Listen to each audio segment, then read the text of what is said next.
European Commission President Ursula von der Leyen, she did a press conference on Sunday that really got people, the journalists in Brussels, super angry. We had these WhatsApp groups and stuff, and everyone was like, going absolutely mental about it. But lots of people showed up on Sunday. It was about the first 100 days of her second commission. And that in itself is a really interesting concept. In the United States, the first 100 days is considered the 100 days where the president has to get everything done that rolls out for the rest of the mandate. And weirdly, in Brussels and in the European Commission, this has been like an adopted thing, that the first 100 days, well, von der Leyen set this out when she got approved and appointed as European Commission president, all these things that she was going to do in the first 100 days. And there have been lots of policy things going out. But like I said, lots of the journalists are mad, lots of the people are mad. I want to talk a little bit about why everybody's been a bit mad about it, what that means, and why 100 days doesn't even really matter. I've already sort of set out my position on this, as you can see.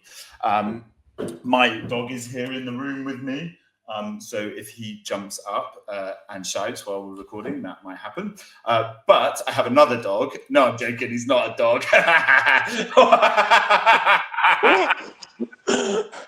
You got me there. That was too easy. Jorge Liboreiro. Is that how I'm saying it right? We just had a discussion about it. Not really. How do you say it? Liboreiro. Liboreiro, there we go. Yes, well now better. You can set the people of Brussels right. I think I've heard a lot of people saying your surname wrong. Maybe this could be part of that. You were at the press conference on Sunday. Were you happy to be working on a Sunday? Well, no, obviously no. I was quite furious when I heard about this press conference, I have to say. But I said, okay, right. She never does this sort of thing. Let's just go there and see what's up. My expectations were in the middle. They were not high, they were not low. And I think they were more or less met, because the press conference, she took a lot of questions, which was good, but there were no big news either. So I would say I'm in the middle, neither good, neither bad, nor great. Yeah, it was a nice day on Sunday as well. So, it was very nice. Yeah, everybody was talking about the sun.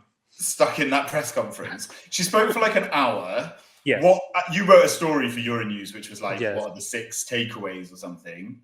I know, we sort of have to write those things, but I don't want you to go through your article. Basically, you can find that on the internet. But what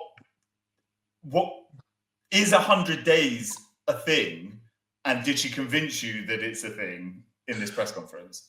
I don't think she convinced anybody that 100 days is a thing, to be honest. And she said it in the beginning. She said, 100 days feels like a lifetime ago because of everything that has happened. So, you have Trump and all the mess with Russia and Ukraine in the middle. So it's really hard to look back at December and try to assess what the Commission has done now, because in December, none of this was happening. And now all of a sudden, the whole conversation has changed. So you really cannot evaluate now what she promised in December or even before when she was running for re-election to what just happened now, because it's so disruptive that it makes no sense to compare. There's also some big irony that this is now about sort of removing our connection to the United States and how we do it, when this 100 days thing is super adopted from US politics. There's a weird irony in that, no? Yeah, it's like the State of the Union, right? That it's copy-pasted from the United States. She didn't start that, to be fair to her. She's taken it and it was the legacy, but And I'll give it to von der Leyen. The State of the Unions that she does are good and relevant. She's actually, they've been sort of useful and sort of benchmarks as we go through the year in policy making, right? I don't know if you agree with that. No, for sure. They're useful. They set the scene clearly for the 12 months that go ahead after the speech. But it's true that she has this sort of presidential thing, like the United States. I'm going to address the full chamber of Congress while she goes to Strasbourg. And she does a big speech with intentions and a lot of political statements as well. It's not only policy, there's a lot of politics there in that speech.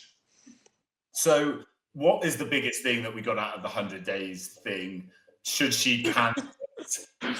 The whole thing was that, like, what did she say? The big quote was like, we're not decoupling from what did she say? Like, we need to go No, she was asked, it was a very good question from our colleague Susana Freixas from Portugal.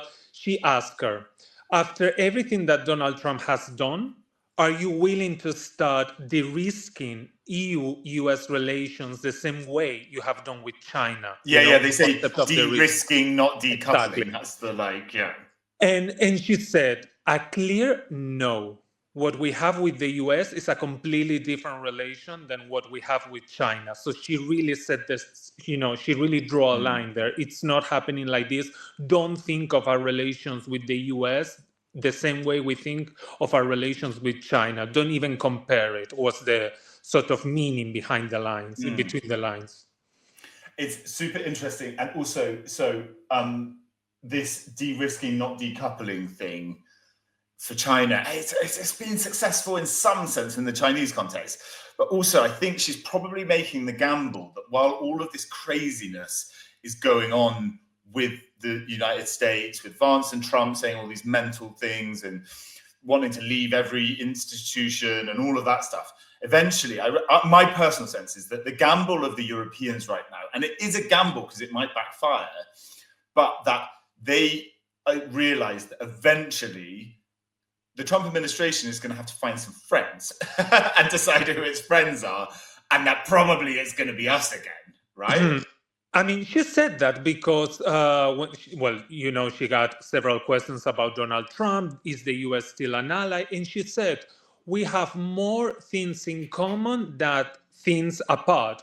Our interests, our common benefits outweigh every difference that we might have. So I think, as you said, she's really betting on this. Like, okay, we're going to have all these disagreements. We're going to have J.D. Vance doing all these crazy speeches, attacking every piece of legislation that we have. But at the end of the day, when the truth really comes, the moment of truth, the US is going to say, okay, maybe we can find a way to work with Europeans. So let's have a chat with them and let's find some sort of compromise or arrangement. She's really betting on that at the end of the day, when things start biting for the Trump administration, they will try to find some avenue of common work. And also, she doesn't necessarily have like the best relationship with Trump in the past. He sort of doesn't really acknowledge her. Or they didn't work that much because when she arrived, you remember he was on the way out. So, he was on the way out, and then the pandemic came. So it was a sort of very distant relation. But Juncker was considered, her predecessor, Juncker was considered like the Trump whisperer. He would sort of go over there, dawdle over and be friendly. And so the Europeans sent him a few times. They liked him doing it. I remember him going, yes, but it's important to say that this Trump administration is very different than the Trump administration from the first mandate. Yeah, totally. Listen, fun. Are you going to turn up if she does another one of those press conferences on a Sunday? For the 200 days? If it's Sunday, I'm not doing it. Sunday, I don't think I'm doing it. Maybe in the middle of the week, okay, let's go for it. But Sunday, no. And I think everybody was in that same mindset. I think everybody was like, okay, this is exceptional. I'm here on Sunday, but never again. This is the problem. It's bad media relations. It's a bad idea. I'm sorry, and I don't want to diss the people. And I know that they sort of have to do it because she has a crazy schedule and all of that. Very but crazy. if you do something that is at an annoying time, you get a group of annoyed journalists who talk about how annoyed they are, and then the stories that they write are a bit more annoyed. To be honest, I have to say, to be fair, the atmosphere in the room was good. There was nobody. Yeah, because everyone was desperate to bloody speak to her because she doesn't show up into the press room that often. Yeah. I mean, people were trying to seize the opportunity, and I have to say that she took a lot of questions. It was really She sort of knew extraordinary for her. Yeah, and she was in a very relaxed mood because obviously it's the weekend, So I think that also contributed. But I'm not sure another Sunday is going to happen. I'm not seeing the people showing up for another Sunday. And the room wasn't even that full. It was more or less like you could see in a normal midday press conference. So it wasn't that important. Do you know how you know it wasn't that important? Why? Because I didn't show up. No, I'm kidding. I was wondering about. I mean, there are many faces that I didn't see. So there was a lot of no shows. I actually would have come, but I was in the UK for my sister-in-law's 50th birthday. So Mate, I love you. Really interesting talking. Thanks for joining. Of course, anytime. Take it steady. Ciao, ciao.